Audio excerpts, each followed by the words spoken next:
성도 여러분, 여러분들께서는 새 가족과 친해지신다면 경건 생활 또는 신앙 생활을 위해서 추천하실 만한 것들이 있습니까? 예를 들어서 신앙 도서를 읽어보세요, 성경책을 읽어보세요, 등등 여러 추천할 수 있는 방법들이 있을 겁니다. 그 중에 최고로 꼽을 만한 한 가지는 무엇일까요? 추천할 만한 것이 있다면 한번 머릿속으로 생각해 보십시오. 본문 말씀을 우리가 읽어봤는데요. 본문 말씀에서는 사도 바울도 디모데에게 한 가지를 권합니다. 사도 바울은 디모데에게 그냥 권하는 것이 아니라 첫째로 권하는 것이 있습니다. 이 첫째라는 단어는 처음이라는 의미도 있지만 으뜸이라는 뜻도 있죠. 사도 바울은 이 첫째라는 단어를 통해서 사도 바울이 무엇을 중요시 여기는가를 알 수 있습니다. 목회자로서 그리고 신앙인으로서 사도 바울이 중요하게 여기는 것은 무엇일까요? 1절 말씀을 보니까 기도를 이야기합니다. 간구와 기도와 도고와 감사를 하라고 하는데요. 다 비슷한 것 같습니다. 그렇죠? 간구는 데시스라는 헬라어를 해석한 건데요. 필요가 있어서 요청하는 기도를 말하는 겁니다. 또 기도, 프로시케는 일반적인 그냥 기도를 말하는 거고요. 도고는 엔티오시스, 청원하다라는 뜻인데 다른 일을 위해 청원하다는 의미를 사용하면서 중보 기도를 가리킵니다. 감사는 말 그대로 그냥 감사를 의미합니다. 그러니까 하나님께 간구도 하고 특정한 누군가를 위해서 중보 기도도 하고 감사하는 기도를 하라는 겁니다. 성도 여러분, 기도 열심히 하고 계시죠? 보통 어떤 기도 제목을 가지고 기도하시며 또 누구를 위해서 기도하십니까? 대개는 나와 직접적으로 관련된 기도를 먼저 할 겁니다. 나에게 어떤 필요가 있을 때 그 필요를 채움받기 위해서 하나님께 기도를 하고요. 또 내가 어떤 목적이 있을 때 그 목적이 이루어지게 해달라고 하나님께 기도합니다. 이렇게 나를 위해서 기도하다가 그 다음에 점차적으로 나만의 우선순위에 따라서 기도하게 되실 겁니다. 교회를 위해서 기도하실 수도 있고 또 순장님이라면 내가 속한 예친원들을 위해서 기도를 할 수 있을 겁니다. 그러면 목사님이라면 기도할 때 어떤 우선순위를 가지고 기도를 해야 할까요? 디모데는 목회자입니다. 목회자인 디모데를 위해서 사도 바울이 기도하라고 권면하고 있는데요. 만약 성도님들께서 사도 바울이라면 다시 말해서 성도님들께서 목사님이라면 내가 목사인데 내 후배 목사에게 조언을 해야 한다면 어떤 조언을 해주고 싶으십니까? 너를 위해서 기도하라고 할 것이고 또 교회를 위해서 기도하라고 할 것이며 좀 더 구체적으로 하면 교인들을 위해서 기도하라 이렇게 말씀하시지 않겠습니까? 그런데 사도 바울은 디모데에게 조언을 해주기를 모든 사람을 위해서 기도하라고 권면합니다. 모든 사람이란 여기에서 교인만을 말하는 게 아닙니다. 이 세상의 모든 크리스천을 이야기하는 것도 아닙니다. 정말 이 세상 모든 사람을 이야기하는 건데요. 여기서 사도 바울의 마음과 생각이 너무 넓다는 것을 우리는 알 수 있습니다. 사실 기도 시간에 타인을 위한 기도가 내 기도보다 더 잘 될 때가 있죠. 그럴 때도 있죠. 하지만 또 어떤 데는 타인을 위한 기도가 하나도 안 될 때가 있습니다. 내 고민이 너무 깊어서 그럴 때가 있습니다. 제가 하고 싶은 말은 사람은 자기 위주로 기도한다는 거예요. 자기 위주로 생각할 수밖에 없다는 겁니다. 그래서 내 우선순위에 따라서 이 기도 제목의 우선순위도 있는 거죠. 그렇지만 우리가 추구해야 할 것은 바로 모든 사람을 위해서 간구와 기도와 중보와 감사를 해야 한다는 겁니다. 모든 사람을 위하여 기도할 때 특별히 이런 사람들을 위해 기도하면 좋겠다. 이렇게 점 찍어주는 사람들이 있는데요. 2절 말씀처럼 임금들과 높은 지위에 있는 사람들입니다. 땅, 당시에는 로마 황제가 유대뿐 아니라 세계를 다스리고 있었고, 유대에는 로마가 임명한 총독이 있었죠. 왕정 체제는 지도자들의 생각에 따라서 백성들의 삶이 막 급변할 수 있었습니다. 오늘날 민주주의 사회에서는 사회의 틀이 제도화되어 있어서 뭐 대통령이 누가 되어도, 심지어 제가 대통령이 되어도 뭐 옛날만큼 피부로 이 대통령 별로야 하면서 내 피부로 막 느껴지는 그런 것들은 많이 최소화되었습니다. 국민들에게 미치는 영향이 대통령이 누가 되는가에 따라서 분명히 있기는 합니다. 그렇다면 왕정 체제는 이 민주주의 사회와 비교했을 때 어떨까요? 훨씬 심했겠죠. 피부로 느껴지는 것들이 훨씬 심했을 겁니다. 왕의 말 한마디에 갑자기 변할 수 있는 것들이 너무나 많았습니다. 따라서 누가 황제가 되느냐에 따라서 초대 교인들의 신앙생활의 난이도가 달라질 수 있었습니다. 실제로 네로 황제 때문에 너무 많이 들으셨죠? 네로 황제 때문에 초대 교회가 핍박을 받았던 것처럼요. 그 로마 역사가의 타키투스가 쓴 연대기라는 책에 보면요, 로마에 대화재가 일어났고 그 범인들을 누구로 지목했냐면 기독교인들을 지목했는데, 그래서 이 기독교인들을 처형했습니다. 어떻게 처형했는가? 십자가형에 처하기도 하고 불에 타 죽게 하기도 했다고 하는데요. 이 불에 타 죽게 하면서 야간에 어둠을 밝히는 조명으로 쓸 정도로 그렇게 사형에 처했다고 합니다. 옛날이라서 가능했던 이야기일까요? 북한을 생각해 보십시오. 요즘 시대에도 기독교를 믿는다고 발각되면은 노예처럼 일을 해야 하거나 아니면 죽을 수 있습니다. 북한에서 성경을 마음대로 읽거나 기도하거나 예배할 수가 없습니다. 북한만 그런 게 아니라 중국도 자유롭게 신앙생활을 할 수 없습니다. 그래서 많은 중국에 가 있는 선교사님들이 추방을 당했고요. 우리나라라고 해서 북한처럼 또는 중국처럼 안 된다는 보장이 없습니다.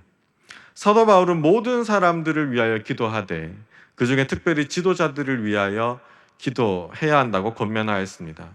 나를 위한 기도 제목을 좀 내려놓고 타인을 위하여 헌신적으로 기도하는 것 같았는데, 알고 보니까 어떻습니까? 2절 후반부 말씀을 보십시오. 우리가 모든 경건과 단정함으로 고요하고 평안한 생활을 하려 함이라.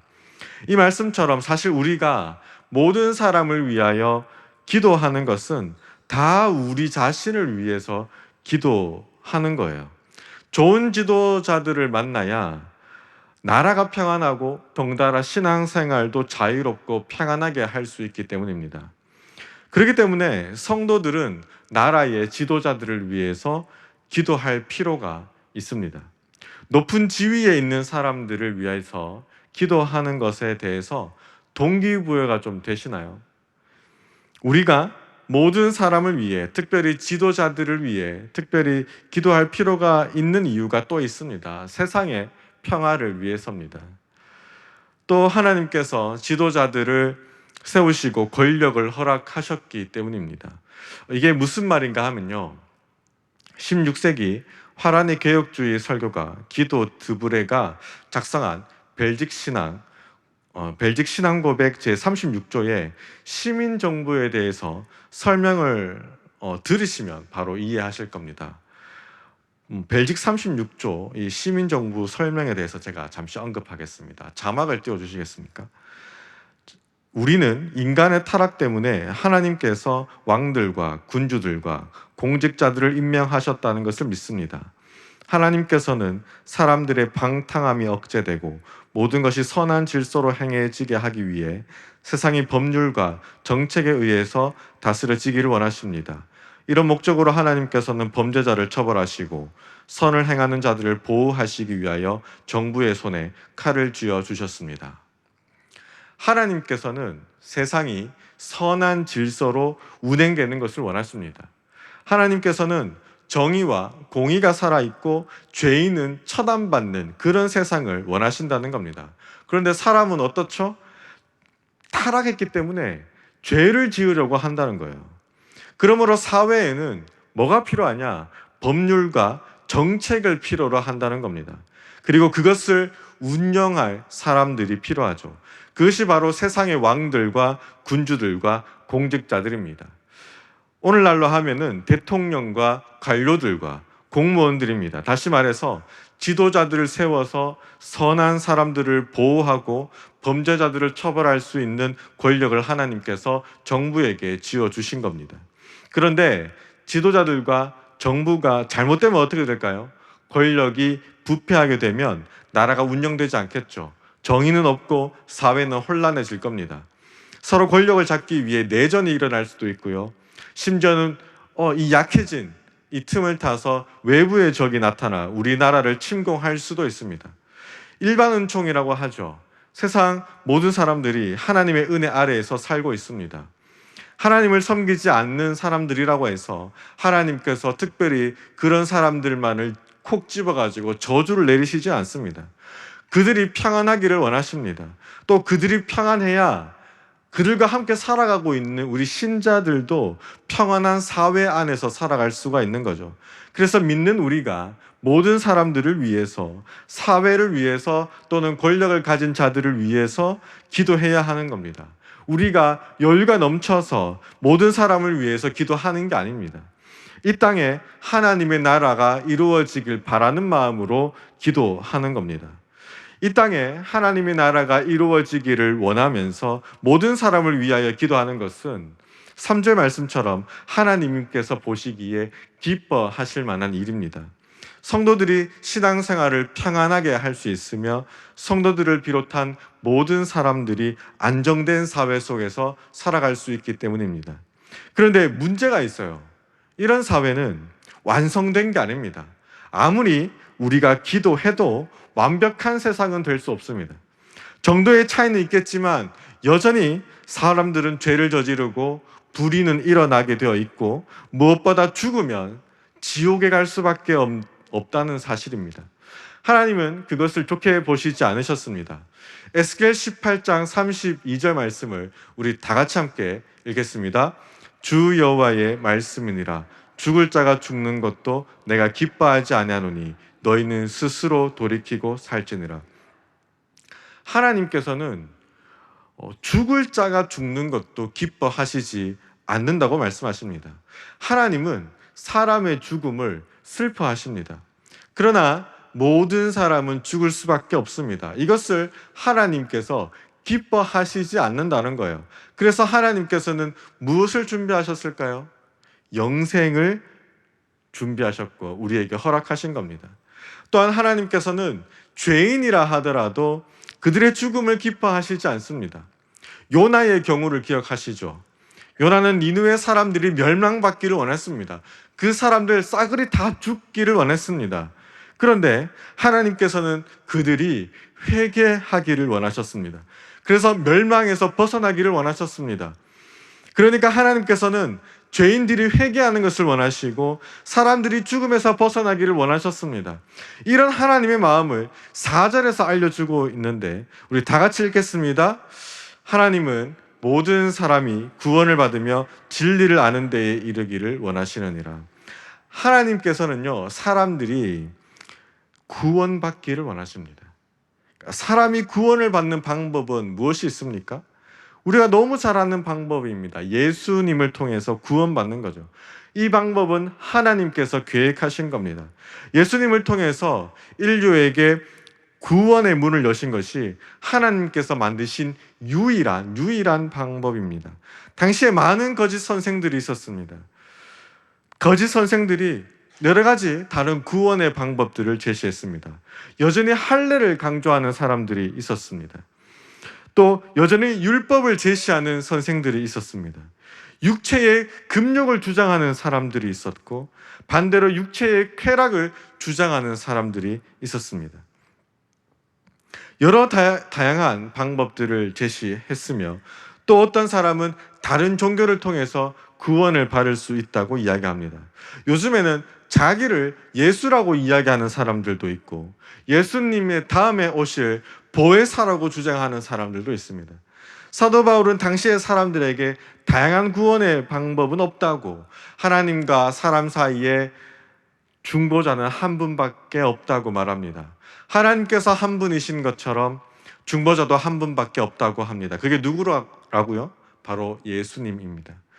그 예수님께서 어떻게 하셨는가? 6절 말씀을 우리 다 같이 읽겠습니다. 그가 모든 사람을 위하여 자기를 대속물로 주셨으니 기약이 이르러 주신 증거니라. 예수님께서 자기를 대속물로 주셨습니다. 예수님께서 대신해서 죽으셨다는 겁니다. 여기까지 우리는 너무 잘 알고 있어요. 신앙인이라면 이거는 당연히 아는 거고 어쩌면 지겹다고 생각하실 거고, 그래서 이런 너무 반복된 이야기 속에 이 타이밍이 자야 할 타이밍인가 하는 분들도 있으실 수도 있습니다. 그렇다면 예수님께서 누구를 위하여 자기를 대속물로 주셨나요? 6절 말씀 앞부분에 있습니다. 모든 사람을 위하여 자기를 대속물로 주셨습니다. 이 부분이 중요한 겁니다. 이게 무슨 뜻인가 하면 예수님께서 부자만 구원하기 위해서, 똑똑한 사람만 구원하기 위해서, 또는 미모가 출중한 사람만 구원하기 위해서, 또는 이방인은 다 빼고 유대인들만 구원하기 위해서 자기를 대속물로 주신 게 아니라는 겁니다. 어떤 누군가를 차별하지 않으시고 구원을 선물해 주셨다는 겁니다. 예수님의 십자가 사건이 차별 없이 사람들에게 선물로 주어지고 구원을 얻게 되면서 궁극적으로 하나님께서 원하시는 죄가 없고 죽음도 없고 영생하는 하나님 나라가 이루어지게 되는 겁니다. 예수님께서 차별 없이 구원을 선물로 주신 것처럼 우리도 차별 없이 기도해야 합니다. 연예인 걱정을 할 필요가 없다, 이런 말 혹시 들으신 적 있으십니까? 연예인이 망했다고 해도 우리 같은 일반 서민보다 훨씬 잘 살고 있고, 안 좋은 일이 일어난다고 해도 주변 도움 잘 받아서 잘 일어서더라, 다시 성공하더라, 이런 모습을 많이 봤기 때문에 연예인 걱정은 할 필요가 없다, 이런 말이 인터넷상에서 유행하기도 합니다. 이런 말이 있다고 우리가 타인을 나의 마음에서 완전히 제쳐버리면 안 됩니다. 우리가 모든 사람을 위해서 기도해야 합니다. 우리가 외국인은 피부색이 다르다고 기도 안 하고, 저 사람들은 부자니까 기도 안 하고, 또 저들은 교회 안 다니는 사람이야 하면서 기도 안 하고, 저 사람은 나를 기분 나쁘게 했어 라고 하면서 기도 안 하고, 그런 사람들 모으면 이열종대로 연병장 10바퀴 되지 않습니까? 예수님께서 차별 없이 자기를 대속물로 주셨는데 우리가 뭐라고 내가 선별해서 이 사람은 기도할 사람, 이 사람은 기도 안 할 사람, 이렇게 정할 수 있겠습니까? 초대교회의 교인들은 로마 황제에게 또는 권력자들에게 핍박을 받았습니다. 유대인인 교인들은 같은 유대인들에게 핍박받으면서도 신앙생활을 유지했습니다. 저는 믿습니다. 당시에 그 초대교회 교인들은 핍박받는 속에서도 십자가의 원수들을 위해서 기도했다는 것을요. 또 사도 바울은요, 철저한 유대인이면서 율법 속에 갇혀 살았던 사람이면서도 예수님의 복음을 깨닫고 나서 그 유대인의 사상, 그 철저한 사상들을 다 깨부수고 이방인들에게 복음을 전했습니다. 이방인들에게 복음을 전하기 위해서 목숨을 걸었던 사람입니다. 유대인들은요, 이방인들을 사람 취급하지 않았습니다. 종이 다르다고 생각했습니다. 비록 이방인들이 세계를 제패하고 있어도 자신들은 하나님에게 선택받은 백성으로서 이방인들과는 급이 다르다고 생각했습니다. 그런 편견 속에 살아왔는데 그것을 깨뜨리는 게 쉽겠습니까? 그런데 사도 바울은 그렇게 했습니다. 따라서 우리도 차별 없이 모든 사람을 위해서 기도해야 합니다. 어떤 특정한 사람만 떠올리면 기도가 안 되고 기분이 나빠지고 화가 끓어오르는 그런 사람이 있습니까? 있으십니까? 남편을 생각하시면 안 되고 저도 뭐 사실 그런 사람이 있습니다만은 그 사람을 위해서 기도하려고 노력합니다. 근데 그런 사람들 위해서 기도하는 것이 너무 힘드시면 다른 사람부터 우리가 기도했으면 좋겠습니다. 내가 평소에 생각하지 않았던 사람들부터 우리가 기도하시면 좋겠습니다. 내가 사는 아파트에 청소하시는 분들, 또 길에서 청소하시는 환경미화원 분들, 곧 다가올 겨울에 이렇게 추운데 좀 엄청 추우실 텐데 그런 사람들을 위해서 기도하는 거죠. 병원에 죽음을 앞두고 있는 수많은 환자들, 그들이 예수님을 믿고 나을 수 있도록 기도하는 거죠. 또 그들이 예수님을 믿어서 낫는 경험을 할 수 있도록 기도하는 거죠. 마음에 안 드는 정당이 여당이 되었을 때 국정 운영을 어떻게 저렇게 할 수 있지? 라고 좀 비판할 수도 있죠. 비판할 수도 있는데 그래도 그들이 국정 운영을 잘할 수 있도록 그들을 위해서 기도하는 거죠. 이렇게 오랫동안 기도하다 보면 원수로 여기는 그 사람을 위해서 기도할 수 있는 어떤 그런 경지까지 올라갈 수 있지 않겠습니까? 다시 1절 말씀을 보시면 다른 기도와 함께 감사 기도도 하라고 합니다. 세상살이가 감사보다 불평이 먼저 나오고 그 빈도수도 불평이 더 많을 거라 생각합니다. 우리에게 주어진 상황을 한번 둘러봅시다. 내 곁에 있는 부모님, 내 곁에 있는 친구들, 또 내 곁에 있는 자식들, 내가 다니고 있는 교회, 지금 내 옆에 있는 친구들, 그리고 지금 내 옆에 앉아 있는 성도들 등등 우리는 생각하면 감사할 것들이 참 많이 있습니다. 기도하다 보면 간구만으로 끝나는 것이 아니라 감사 기도도 하게 될 것입니다. 모든 사람을 위하여 간구하다 보면 그들 때문에 감사하다고 기도할 수도 있습니다. 하나님, 저들 때문에 제가 이 자리에 있군요 라고 감사 기도할 수 있는 거죠. 하나님께서 모든 사람들을 사랑하시는 것처럼 우리도 모든 사람들을 사랑함으로 기도합시다. 그러면 감사거리도 생기게 될 겁니다.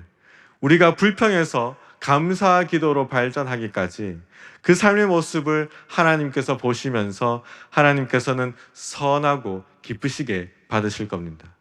기도하는 사람으로서 하나님의 기쁨이 되며 예수님을 닮아가는 하나님의 백성이 되기를 주님의 이름으로 축원합니다.